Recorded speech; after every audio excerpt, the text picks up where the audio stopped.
بسم اللہ الرحمن الرحیم صلاۃ دائما بارک وسلم وصلی علیہ۔ ڈاکٹر اظہر وحید صاحب کی تصنیف کتاب چہرے سے انتخاب۔ سوال: خوش نصیبی وجود کا ظاہر نہیں، وجود کا باطن ہے۔ حضرت واصف علی واصف رحمۃ اللہ تعالیٰ علیہ کے اس قول کا کیا مطلب ہے؟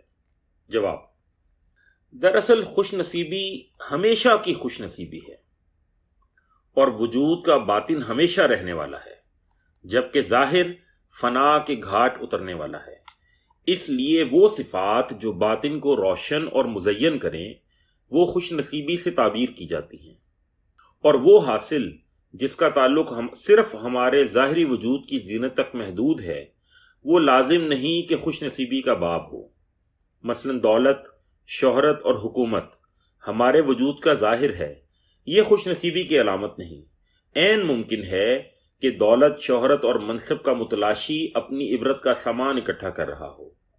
دوسری طرف علم، حلم، معرفت، حکمت ہمارے باطن کو روشن کرنے والے ابواب ہیں۔ یہ خوش نصیبی کا نصاب ہیں، بشرطے کہ اس باطنی زینت کے عوض ہم دنیا وصول نہ کریں۔ مختصر یہ کہ دنیا حاصل ہونا خوش نصیبی کی علامت نہیں، اور دین و دانش میں حصہ پانا یقیناً خوش نصیب لوگوں کی فہرست میں نام لکھوانا ہے۔ قرآن مجید میں ارشاد ربانی ہے کہ اللہ جسے چاہتا ہے حکمت دیتا ہے، اور جسے حکمت ملی اسے بہت بھلائی ملی۔ البقرہ آیت نمبر 259۔ والسلام۔